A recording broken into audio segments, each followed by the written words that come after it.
Romanceiro da Inconfidência, de Cecília Meirelles. Hoje, romance 81, ou Dos Ilustres Assassinos. Esse é o vídeo de número 92 sobre este livro. Caso você tenha perdido algum dos poemas já estudados, acesse a playlist aqui no canal Valquíria Online. Sejam todos muito bem-vindos. Para você que não me conhece, eu sou Valquíria.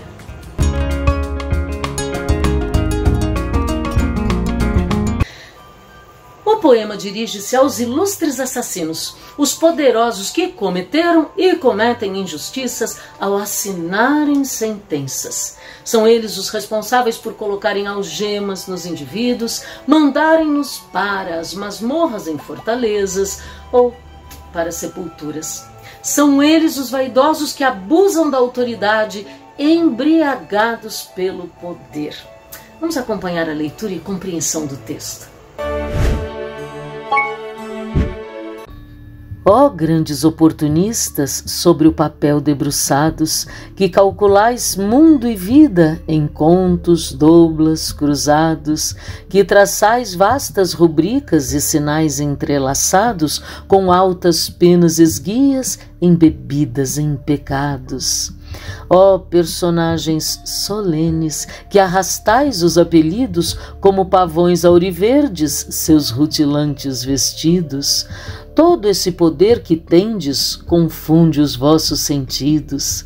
A glória que amais é desses que por vós são perseguidos. Levantai-vos dessas mesas, saí das vossas molduras, vede que masmorras negras, que fortalezas seguras, que duro peso de algemas, que profundas sepulturas, nascidas de vossas penas, de vossas assinaturas. O poema inicia-se por dois vocativos, que já vão delineando o caráter dos ilustres assassinos. Primeiro, ó grandes oportunistas, e um pouco mais para frente, ó personagens solenes. E entre esses vocativos nós vamos encontrando uma porção de apostos caracterizando esses ilustres assassinos. Eles são indivíduos debruçados sobre o papel. Temos aqui uma referência àqueles que trabalham com a justiça, que vivem debruçados sobre os processos e, o que é pior, com os destinos dos outros em suas mãos. São eles aqueles que calculam o mundo e a vida em, contos, doblas, que são moedas, cruzados. E o texto se dirige a eles, né? Então, em segunda pessoa do plural, que traçais vastas rubricas. Rubricas aqui podem ser entendidas como anotações. Então, eles são os indivíduos que traçam várias rubricas, vão fazendo aquelas anotações e sinais entrelaçados com aquelas altas penas esguias, penas de escrever. E em vez de essas penas serem embebidas em tinta, são embebidas em pecados. Há no texto uma comparação entre o modo como os pavões arrastam seus rabos coloridos e o modo como essas personagens solenes arrastam os seus apelidos, ou o modo ilustre como são conhecidos. Podemos entender aqui os seus títulos, os sobrenomes de família, como os pavões auriverdes, né? Verde e dourado, arrastam por aí as suas vestimentas brilhantes ou os seus rutilantes vestidos.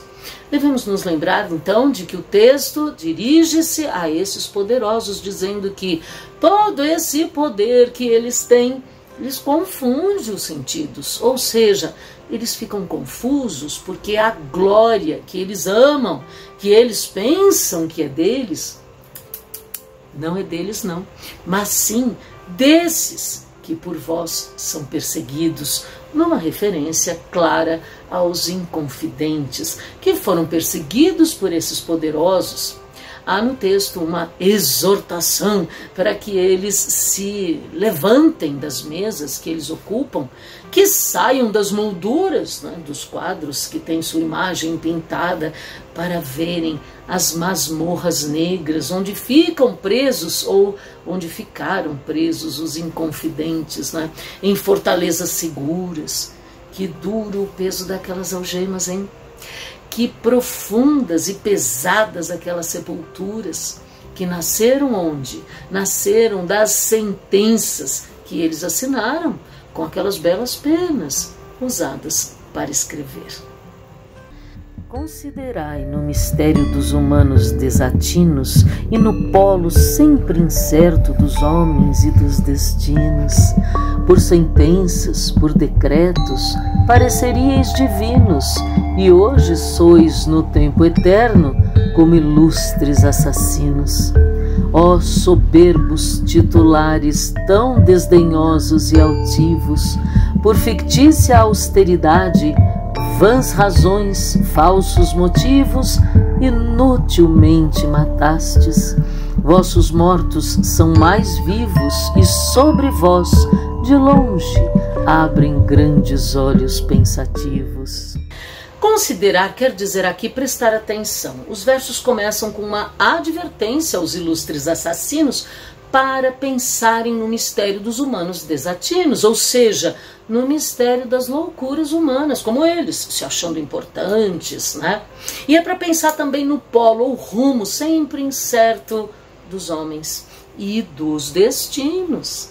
Veja o que aconteceu com eles mesmos, por sentenças, por decretos que eles assinavam. Olha o que o texto diz: pareceríeis divinos. E hoje, o que são eles?